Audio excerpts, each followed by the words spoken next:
Okay, we are live streaming. Thank you very much. Good morning, everyone, and welcome to today's School Safety Advisory Board meeting. I'm Dr. Michael Martirano, the Chair of the Advisory Board. It is now 10 o'clock. Therefore, I will call this meeting to order. Please confirm the meeting is being live streamed as well as recorded.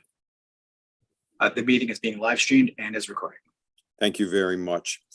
And board members, I will begin with our roll call. You can see the names on the screen. I'm going to first start with Catherine Klossmeyer, Maryland State Senate. Hi, good morning. The senator was busy this morning. My name is Sam Deschanel. I'm her legislative director here on her behalf again.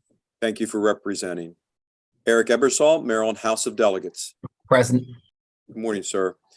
Karen Bailey, Maryland Associations of Boards of Education.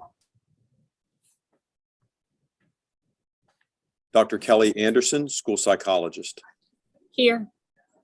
Good morning. Pamela Gaddy, Maryland State Education Association.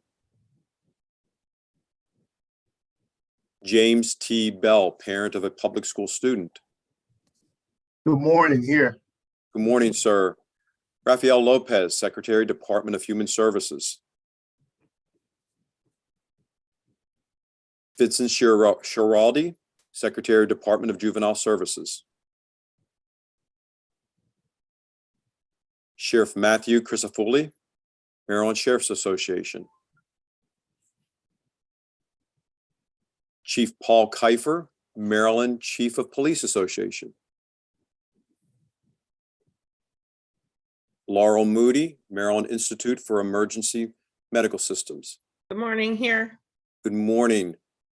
Michael Brown, representative of our school principals. Present. Good morning, Dr. Brown. Dr. Tia McKinnon, special education representative. Here. Good morning and thank you. David Engel, Maryland Coordination of Analysis Center. Claire Cabral, Maryland Association of Student Councils. Dr. Sharon A. Hoover, Center for School Mental Health. Megan Berger, Disability Rights Maryland. Present. Good morning. Thomas E. Albin, Representative of Non-Public Schools. Present. Lee Nadine Oppenheim, Non-Public Special Education Facility. Present. Good morning. Good morning. Detective Lawrence E. Smith, Baltimore City Schools, Police, Maryland Association of SROs. Okay. Welcome, Ms. Johnson. Can you please confirm in that reporting that we have a quorum? Sir, we do not yet have a quorum. We do not. What is our number?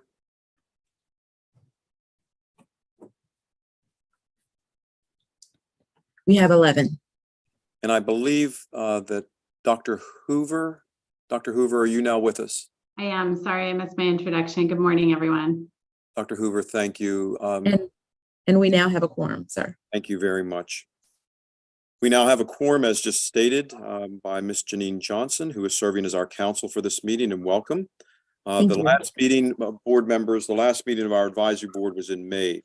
The May meeting was recorded, and that recording is now available on the MCSS website. As such, there are no meeting minutes to be approved. Are there any, let's now move on to our agenda. Are there any additions to today's agenda? I appreciate the staff for all the materials that they sent out. Are there any additions to today's agenda? Seeing that there are no additions to the agenda, may I have a motion to approve the agenda? So moved. Do I have a second? Second. This is Tom. Thank you, Tom. I appreciate that. Is there any discussion? All those in favor, just signify if you would with your voice by saying yay. Yay. Yay. Yay. Any opposed? Any abstentions? The motion passes and the agenda for today's meeting is approved. Board members, let's continue to move forward with our agenda. And during the May 1st meeting, several items were reviewed for discussion and feedback with the intention of several votes of today's meeting. The first item, as you may recall, was a conversation for our vote of our 2023-2024 school year meeting schedule. It was proposed, and it has been proposed, that meetings go to the bi-monthly, with the first meeting to occur in October. The meeting, and you can see the slide which defines those. The meeting dates originally proposed included April 1st. The concern was raised during the May meeting of the April dates conflicting with spring break holidays.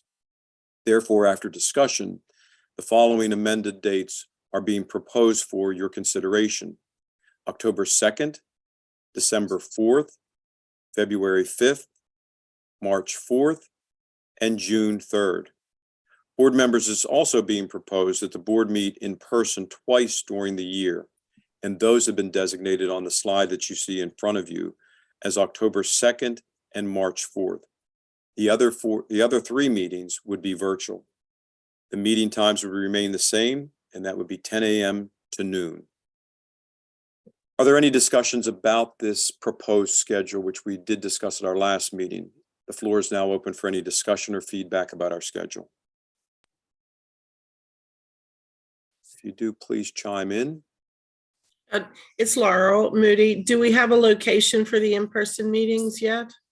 Laurel, the intention would be that if I continue as chair, that they would be at the Howard County Board of Education building, trying to find a place centrally. But I'm open to suggestions regarding that as well, but that has not been officially determined. Okay, thank you. Mr. Chair, Yes. probably not enough to change it, but it's highly unlikely that the legislators will be able to attend in person on the March 4th date, as that's a Tuesday morning during session. You are probably correct, I mean, I sir. don't think you need to change it for that, but I just wanted to make you aware, that's all. Okay, thank you. And we'll make note of that. If there's adjustments, we will do so. Any Yes, other sir. feedback? Yes, sir. On the same thing, I think the June 3rd meeting date, which there's no perfect time in June, but as you're well aware, that's probably in the middle of graduation season. So that would probably be difficult for different people that's involved in that. Maybe even yourself, I don't know, but My hand is still in motion, 4,400 graduation hands. We're shaking. I understand completely. Duly noted. Maybe we could move that to later in June if that's possible. That's a good piece of feedback on that. We will look at this with those understanding of feedback on that. Any other discussion that we see on that? Those are 2 very important pieces of feedback. Well, then let's do this. Can I have a motion to approve the 2023-2024 advisory board meeting schedule with consideration giving to the feedback that has been provided? Can I have a motion for that? So moved. Thank you. Do I have a second? Second. Thank you very much. Any further discussion? And again, all those in favor, say aye. Aye. Aye. Any oppositions or abstentions? Thank you. The motion passes. Staff, I'm going to ask you if you would please take into account the feedback that we received from the board members regarding those conflicts, and recognizing there's never perfect dates, but all of those are viable pieces of feedback, and we'll get the final schedule out after the discussion from the feedback that was provided. Thank you, staff, for that. Okay, let's continue if we could. The next item are as a result of our work groups meetings, and a brief overview of the discussions and the recommendations made by each work group occurred during the May meeting. The overview slide for each will be displayed for members to recall the information prior to the vote. Now, if you remember, these work groups were very robust and there was great conversation and great feedback provided. The threats and swatting work group recommended that the MCSS staff develop and distribute 2 resources. Very clear about the resources that were expected. An infographic defining procedural steps for responding when a threat is received to provide some level of coherence to that process. And a collection of sample communications that can be adapted and used by local agencies when things are happening in the heat of the moment. So at this time, you see the slide in front of you. And since there was discussion on this, I'm going to ask that, may I have a motion to approve the recommendations made by the Threats and Swatting Work Group?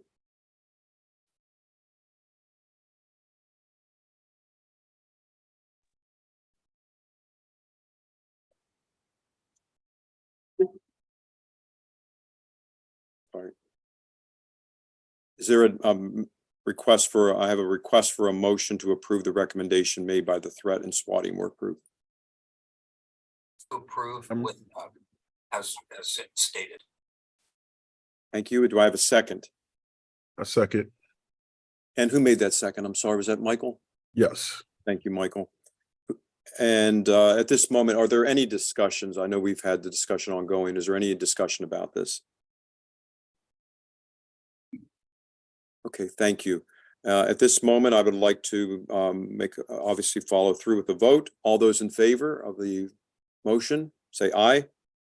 Aye. Aye. Opposed? And any abstentions? Motion passes. The recommendation of the Threats and Swatting Work Group is approved. Let's continue now with the next group, and the Behaviors of Concern work group recommended that the MCSS staff, one, develop a method for identifying approaches proving effective in advancing pro-social behaviors in Maryland schools that can be promoted to all local agencies, and host a webinar series to feature and promote the identified approaches. And I know that there was discussion about this, and there were these are really solid recommendations as well. With that in mind, may I have a motion to approve the recommendation made by the Behaviors of Concern Work Group? So moved. And who made that motion? Dr. McKinnon. Okay, thank you. Do we have a second? This is Sharon Hoover, second. Thank you very much. Is there any discussion about these recommendations, or anybody from the work group who would like to say anything further about this? Hearing none, ready for the vote. All those in favor signify by saying aye. Aye. Aye. Any opposition? Any abstentions? Thank you, board members. The motion passes and the recommendations made by the Behaviors Concern Work Group has been approved. Now let's continue on if we can.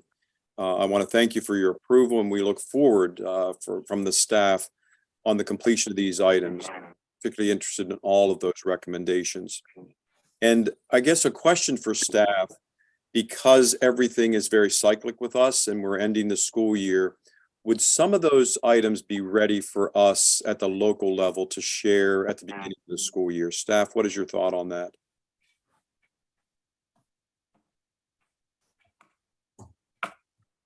We can try. Okay. I will give you that. Okay, well, thank you. We'll do some follow-up with it, because that infographic and those expectations regarding emergencies, as we're doing our training in August, I think would be very germane and timely. So let's provide some additional conversation about that. Thank you once again, staff, for your attention to that. All right, board members, let's move on. Our next on our agenda, at the request of board members, is a presentation on school safety trends and lessons learned from the 2022-2023 school year by the MCSS Deputy Director, Mr. Joseph Pinatero. Thank you, Mr. Pinatero, for that thorough. So let's continue now, if we can, and ask for that presentation to begin. All righty. As you know, Maryland law requires, let me get back to the regulation here on my other computer. Title 14, Subtitle 40, Chapter 5 requires critical life-threatening incidents to be reported to the Center for School Safety. And there's an elaborate time frame of when after-action reports are due. When we get the report from the local school systems, we then have to do a report to the governor and the legislative leaders. Based on that, we've looked at trends and lessons learned from our reports this last school year, along with some national trends we found. So under communication, a common theme is ensure the communication equipment is operational, that first responders, school officials, and school system officials establish communication methods. And what is meant by that is not just face-to-face or telephone, but also radio Some of the school systems do use what we call public safety radios, which are what first responders also use, and have their own talk bands, talk groups in those radio systems. There is an issue every now and then of a new person not being thoroughly trained enough to use those radios, and that kind of creates some issues now and then. The safety of staff working outside of typical school hours is considered. That communication is internally from the school to staff. There was an incident in Maryland where a custodial staff was accosted outside late evening after the shift was over. So the school system found that where it occurred, found there was an issue with the staff not being told certain things. So they've recommended, or they've already moved to correct those issues internally, but they also recommend statewide through this report they provided that all local education agencies do the same thing. Collaboration. Ensure that the designated incident command post can be expanded for individuals given the event. As you know, incident command is a toolbox. If it's a small incident, you only need a few people. As the incident grows, the location where your command post is needs to be able to expand to include the numbers of people coming in to effectively help manage the incident that you're dealing with. So there are some agency or schools that they have a room designated. It's great that there is a specific room designated and wired for this, but at some point in time, it may become too claustrophobic with the number of people in there. So looking at a plan B where you can expand if you have to should be in your emergency operation plans. Information sharing procedures between agencies. There's a lot of still, even though we've had training with our SROs and our school security employees, there's still a lot of HIPAA versus, I'm trying to get FERPA issues still arising. So I think we're working on a communication line with that too, but work with the agencies you deal with all the time, your local police department, sheriff department, depending on where you're at, your fire and rescue folks. There's certain information that can be given during emergencies. So make sure your legal department is up to speed with what those are and have given that information, what you can share with your agency collaborators and responders. Emergency preparedness, standardization of response protocols. A common thing we're seeing is training and rehearsal of all staff. Part of that we're doing with tabletop exercises that are provided on our website now. So the school systems and school administrators can go to our website, download. It can be as much as a conversation with your staff to you can do a regular tabletop. Proper use of response protocol for the situation. A lot of information we're seeing is while school administrators are up to speed on their emergency response plans, teachers have a tendency not to be included as much in that discussion. And we're seeing a lot of coming back where teachers are not up to speed with the protocols that they're supposed to be doing. And so those have been brought out in some of the after action reports too. Ensure your emergency plans are up to date. We're also working on a regulation to help assist with this. If things move forward like we're hoping, every 3 years, the emergency operations plan for every school facility will have to be redone, revised, updated, and forwarded to us. Right now, it's on a regular thereafter basis. So we're working on that now with a grant we're working with also coming up this first school year. Designate staff members to have needed student information. There was an incident where outside of a school building, it took a while for the student involved information, emergency contact information to get back to the individuals outside working the incident. So during the school day, maybe there should be an administrative person, an assistant or somebody who, if something happens, their primary goal is once they learn the student's name, grab that student's record information and make sure it's available to the school administration and school and responders during the incident. Under resources, stop the bleed kits strategically located within the schools. It's becoming more prevalent now, and along with AEDs, stop the bleed kits seem to be lacking in some school systems and lacking in time frame to get to them and that kind of thing. Just like with CPR, bleeding control is a time-sensitive event. Next slide, Kim.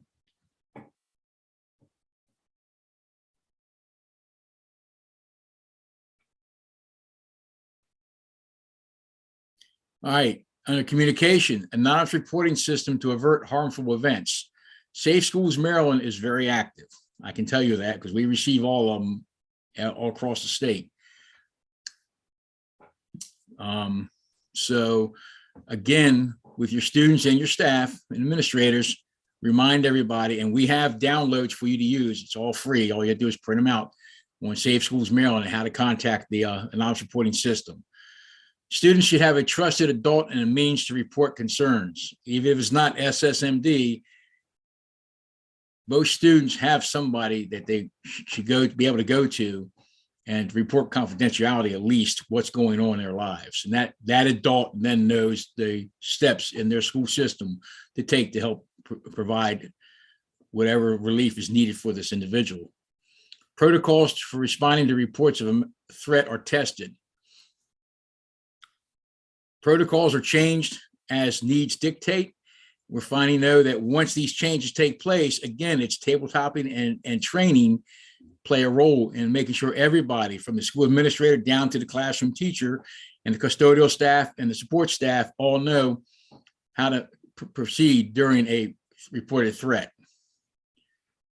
Emergency preparedness, standardization of response protocols, again, common language across responders. Some folks still use codes, some use color codes. A standardized language should be determined or developed, is actually out there now with some protocols that are starting to be used in school systems.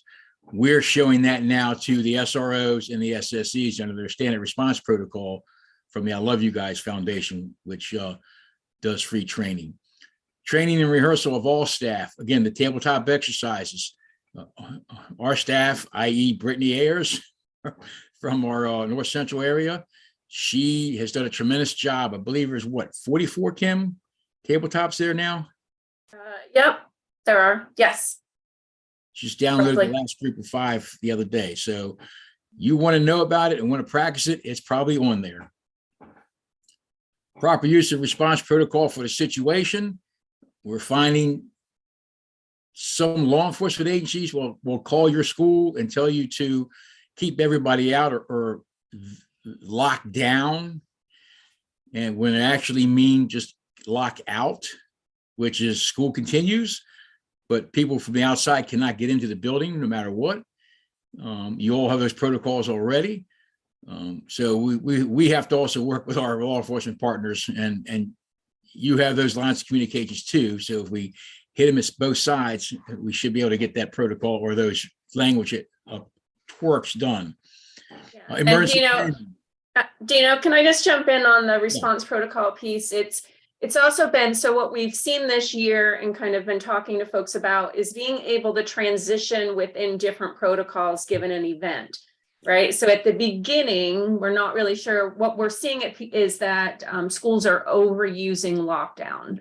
They're going quickly to lockdown when in reality, it may be more appropriate to do a hold, right? Where we just don't want kids transitioning in the hallway, but it's not necessarily a threat that is prevalent, is occurring within the building. So definitely the need to do some additional training with those decision makers on, given the facts and information they have right now, which of the 4 protocols makes sense given that situation. And then over the course of an event, right, which could be an hour, could be 4 hours, as situation changes, are they pivoting and going into a different protocol during an event? So that kind of, I think administrators aren't as mindful of being able to think about ramping up, ramping down from an emergency using protocols. So it's definitely been kind of across the state, something we've recognized. Thanks, Dino. Thanks. In the emergency planning, inventory of staff skills. All your staffs are educators. and that's a given. But when they're not at work, a lot of staff have various hobbies and activities they do that would assist in an emergency in the school system. Some of them are already trained in CPR and first aid. Some of them are trained in radio communications, that kind of thing. So make sure that all the staff at the beginning of the year, especially new staff coming in, are inventoried as far as what skills they have outside of education that may help assist during an event and an emergency in your facilities.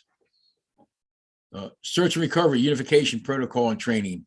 Kim, is this the SRP? There's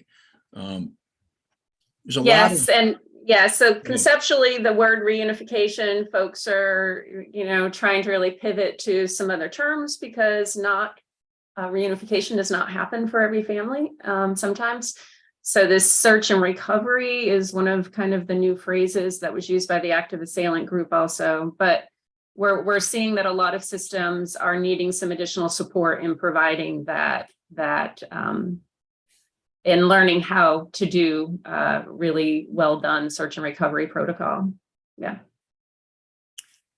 coordinated messages between responding agencies with consistent messaging being released to the public. Social media has made us put our foot on the gas pedal. We know that. You know that. There have been some incidents where law enforcement did not want specific information sent out, but they did not coordinate that with the school system, and the school system inadvertently sent information out and vice versa.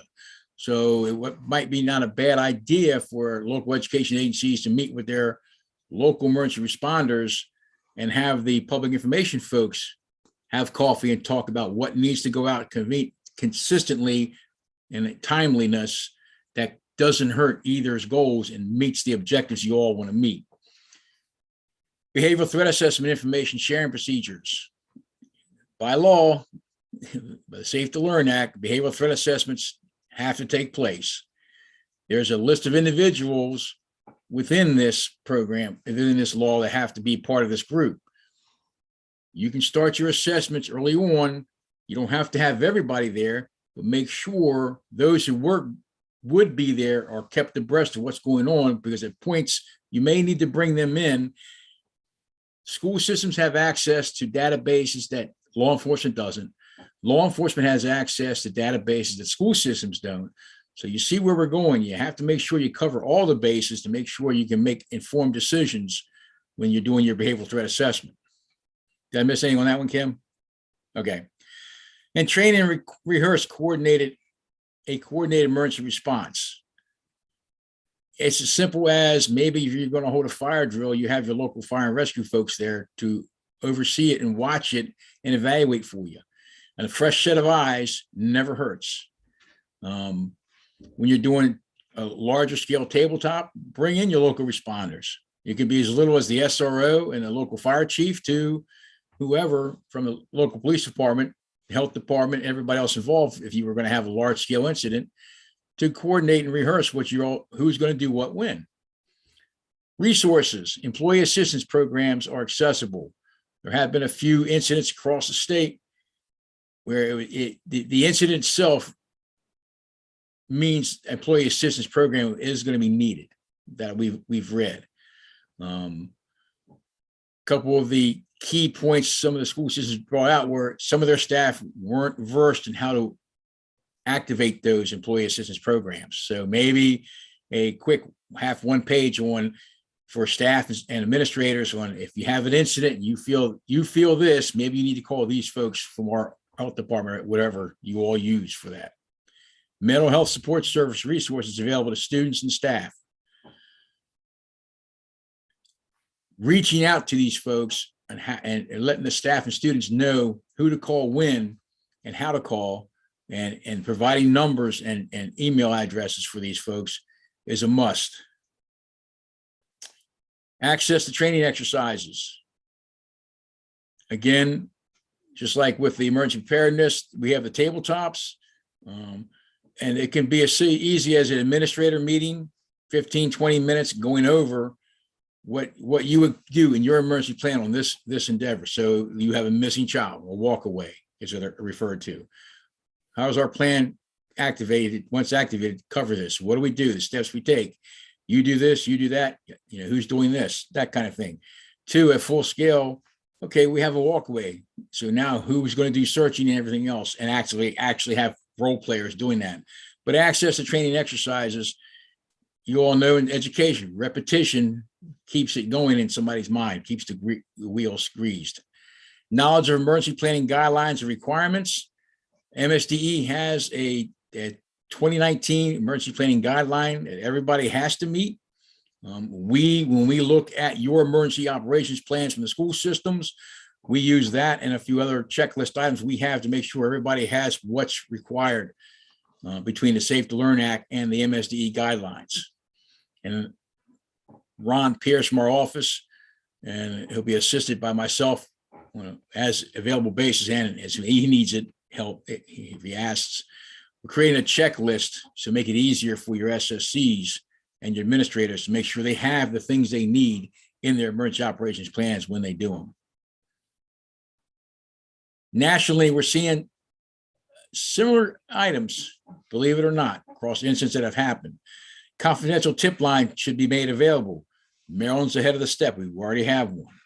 Access communication dead space on school campuses.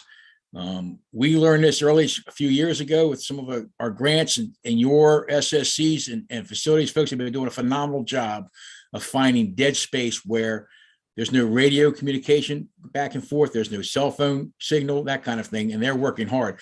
This is also a national trend. So I believe, again, Maryland is just a half step ahead of everybody else. Employ multiple communication methods.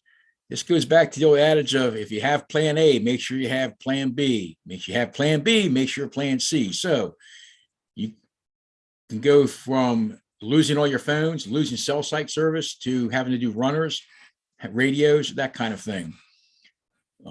Initiate notification information to parents as soon as possible.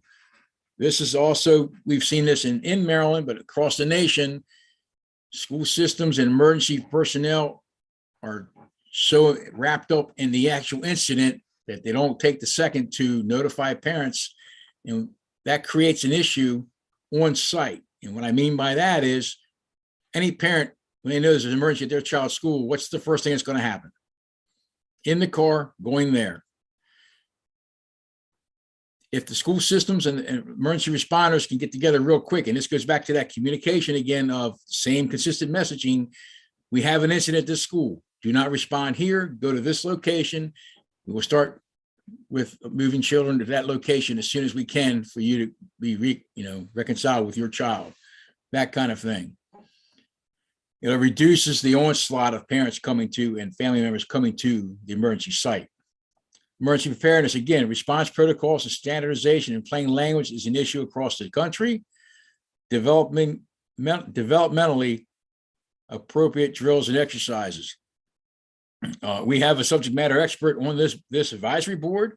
Lee Oppenheim worked with others, and there's a program out there. So again, Maryland is a half step ahead of everybody else, I think. Empower all staff to initiate emergency protocol. There are some school systems across the country still where the principal or the assistant principal who's in charge that day is the only person who's allowed to call 911. And I cringe when I hear that. But staff has to, you train your staff how you want it to handle. Your staff has to be given the appropriate measures and abilities to do what they think is right, and empower them. Plan for extended changes in the regular school schedule. There have been lockdown incidents. There have been hold incidents where it's an all-day event and goes past the school day. How are you going to feed the individuals, the children? How are you going to bathroom schedules, that kind of thing, especially if you're locked in a room, you can't leave to go to a bathroom. How are we going to handle that? These should be in your plans. Medications for students who normally have a medication that they need to take every so many hours. They may not take it during a normal school day. What's going to happen if they have a 5 p.m. schedule when they're not usually in school, they take their medicine? How's it going to get to them? That kind of thing. Plan for recovery, return of personal effects, and mental health support. I can tell you from experience several years ago, the incident in Maryland where where personal effects were left in the facility because it's a crime scene. So you have to plan down the road on how to cycle folks back in to get their materials, their vehicles, that kind of thing, include staff, and then the mental health support that's needed after an event like that. Maryland is, again, a step ahead of parts of the nation. MSD has come up with a response team program also. And the local education agencies in Maryland have been good about assisting each other in these endeavors too. Coordination, behavioral threat assessment procedures. Law enforcement and school officials develop process for coordination and train. This is also a national trend. People hate to have the idea of education and law together in something, but it's needed. At different parts of the things it's needed. So determine when you bring the appropriate folks in to help with your behavioral threat assessment procedures. Again, this is a national trend we're seeing also. Determining methods for gathering, sharing critical information. We've discussed that in Maryland. Again, a national trend we've seen. MOUs with neighboring systems for assistance. Law enforcement participates in exercises and drills. We have to get out of these silos we're in. Same thing nationally we're seeing. Resources, social media threat detection methods. Several systems in Maryland use programs that identify keywords that they need to open their eyes a little more to for social media threats and that kind of thing. Legislation to provide authority for state agencies for school safety regulatory noncompliance.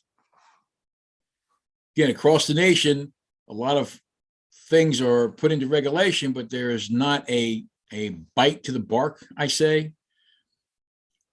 Local community-based agencies to engage with recovery efforts.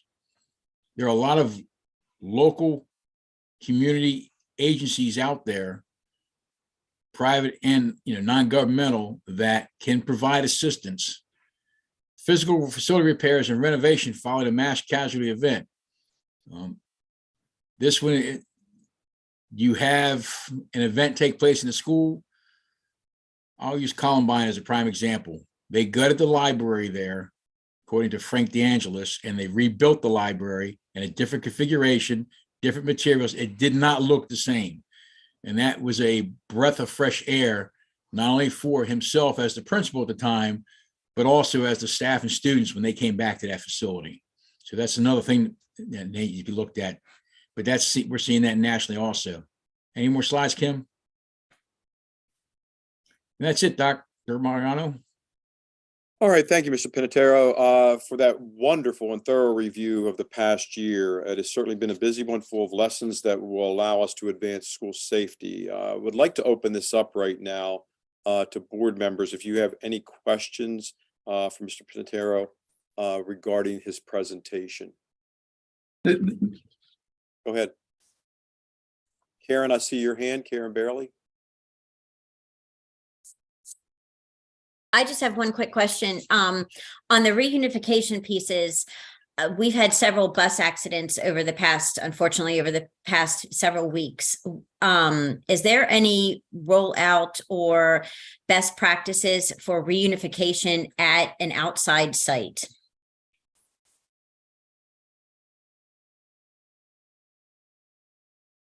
Not sure if I know of any at the top of my head. Well, and the only reason I say that is, our bus almost rolled. I had 23 kids on it. I had first responders. Every kid with a cell phone called their parents, who all rushed to the scene. So, we had our people that were on site, and administrators, but I don't know.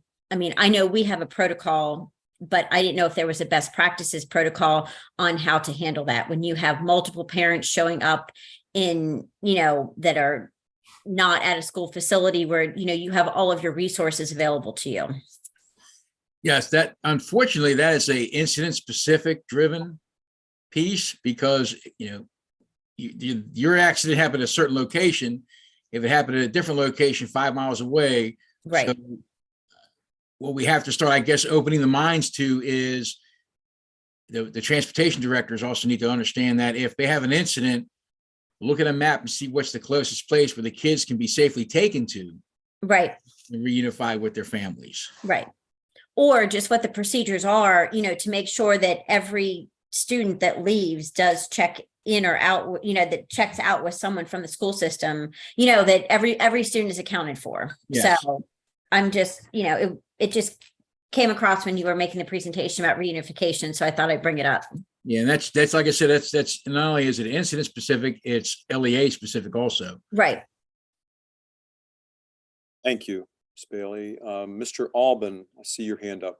Thank you. And Dino, I just again want to reinforce the very first topic you got started with is the issue of communication with between law enforcement and school agencies. And again, just on behalf of the non-public schools, I just want to again encourage and lobby that we need to find solutions where non-public school childcare centers are brought into the loop of communication, because we continue to just see numerous examples where public schools are notified of circumstances in the community and are put into an appropriate status, whether it's lockdown or whatever the case may be. And meanwhile, many of our schools sit even closer to the nexus of what's going on, and we receive no communications. And we've worked with individual agencies, and when we ask, to get notified, it's certainly a willingness to do it, but a recognition that resources are limited and they can't necessarily guarantee that they're going to remember to notify us. So with technology, I don't know if there's geocoding, but again, I just think that bringing the non-public schools and childcare centers into the loop of communications continues to be a major concern, at least within the schools that I work with. Oh, I understand that, because the local education agencies, the most law enforcement and public emergency responders know where their normal public schools are. Right. It's happenstance when it comes to first responders to know where their private schools are, because literally a private school can be in almost any kind of a facility. That's part of the problem.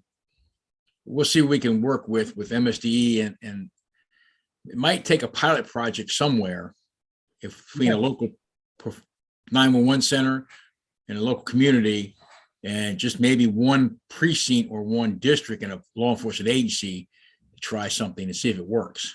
Yeah, any solutions, any efforts you want to try, we are certainly willing to be that guinea pig and help try and work through those issues. Okay.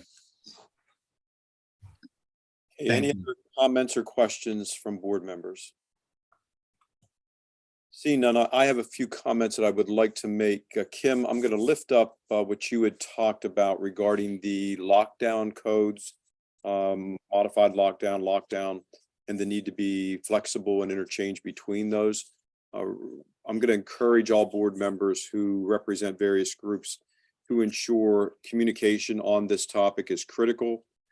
Placing this on school system websites is absolutely important, and school websites to determine, so parents understand the distinction between the various 4 categories. So I'm going to continue to lift that up as a topic of communication. Mr. Pinatero, also, thank you for lifting up as another lesson learned the Stop the Bleed kits.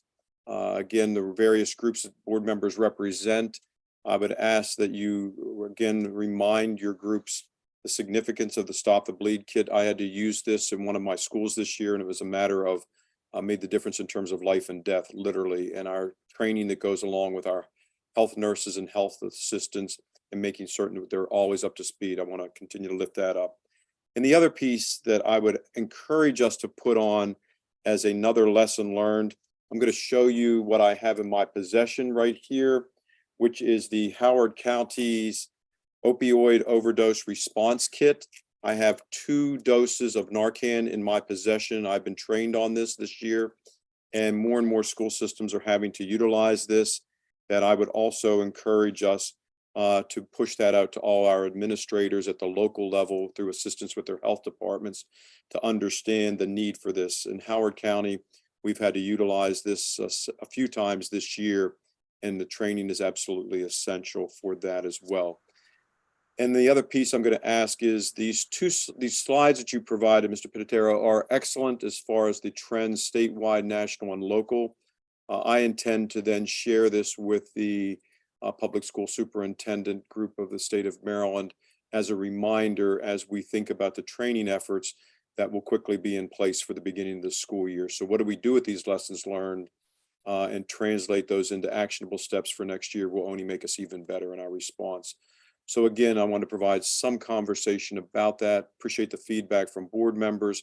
And if you have any further items that you would like to share, I'm sure Mr. Pinatero would be more than receptive to your feedback offline. On that note, thanks once again, sir. I appreciate that. And we're going to continue to move forward, board members. The Safe to Learn Act, as you may remember, directs the Subcabinet and MCSS to initiate collaborative partnerships and facilitate coordination among local school systems, law enforcement agencies, state and local government, and community organizations to leverage existing resources to deliver school safety services uniformly to local school systems. And as you can see the slide in front of us, this board provides a means by which to assist the Subcabinet and MCSS in meeting this requirement as we each represent an identified partner. This next year, we will have a standing agenda item time for board members to report out on initiatives that provide for these opportunities. Members could do this informally by providing information at a designated time, or more formally by collaborating in advance with MCSS staff to embed information into our meeting deck slide. Now, I know in terms of preparation for this meeting, I just want to put a call out. Does anybody have anything at this time that they would like to share, particularly as it relates to initiatives occurring in your agency through October when we meet again? Just what I just shared about my ongoing outreach to the public school superintendent group. I want to make certain we get other information from groups as well. Is there anybody prepared today who may have some information to share? Dr. Hoover, I believe I see your hand. Is that correct? There you go. Yes, hi, everybody. Kim had sent a note asking if we had anything to share, and I mentioned that we do have our annual conference on advancing school mental health coming up. It is in December, so it's beyond October, but registration just opened, so I think it's relevant. It is being held in New Orleans. It's a national conference, so I recognize that it's not Maryland specific, but lots of Marylanders do typically attend. We usually have about 2,000 to 3,000 folks from across the country sharing best practices in comprehensive school mental health systems. So I invite folks to check it out, and there will be some virtual recordings as well. And certainly if you are unable to attend, I'm happy to bring back best practices from the conference to share with this group. So thanks everybody for the time to share. Dr. Hoover, thank you for that and lifting that up. That's extremely important. And I believe I'm just seeing you placed all that information in the chat area. Is that correct? I did. Thank you. Thank you for that. Anyone else? Dr. Brown, I think I may have heard that you were prepared to say something. Yes.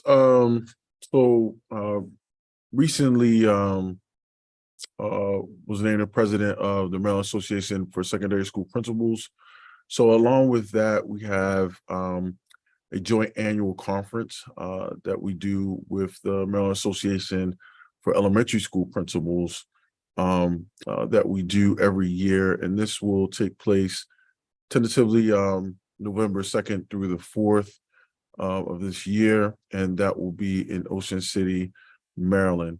So I would love to possibly, work with MCSS and possibly have some individuals there that, will be able to put on some professional development for all of our school principals throughout the state of Maryland. I think that would be pretty critical. That sounds excellent. And the more we can push out these kind of issues is more important. Dr. Brown, do you want to provide it? Maybe you and I can talk a little bit further about that offline as well. Let's find some time in the summer to do so. Sure, definitely. And again, I can get that information as it becomes more formal and get that out to everyone. Very good. Do I have anybody else who has anything else to share? These are important topics from your various groups. Hi, this is Lee. It's on the opposite side, but one of the things we've worked on a lot since 2018 was including the non-public special education schools in the funding mechanisms for security upgrades. And this year, for fiscal year 24, the legislators pulled back the money from the non-public special ed schools. They shifted some of it to another program, but that leaves some of the private schools and some of the non-public special education schools without funding again. And I don't know if this group or if the board can help us figure out how to get some of that funding. Even, for example, if we've gone through the Aging Schools program and we've been approved for that program, there's no funds to fund those improvements that the schools have set up to do in fiscal year 24. So I don't know where to go with it. I just wanted to bring it up and see if, we could discuss how to help the non-public schools. Staff, do you have any suggestions for Lee on that?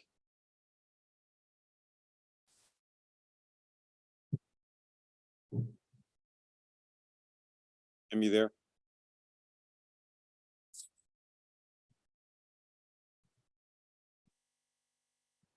Are you gonna, I know that, so Gifty, right, the grants page is being updated with information in terms of new grant opportunities and how folks can access some of that. I don't know, Dino, if you had any other info. We have our non-public call tomorrow, Lee, Right. too.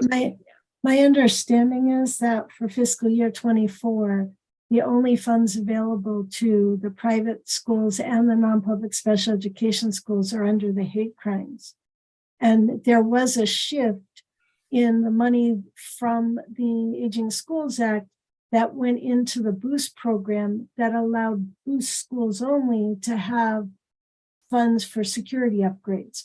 But if the school is not a Boost school, there's no funds for security upgrades, with the exception of the extra $1 million going into the hate crimes.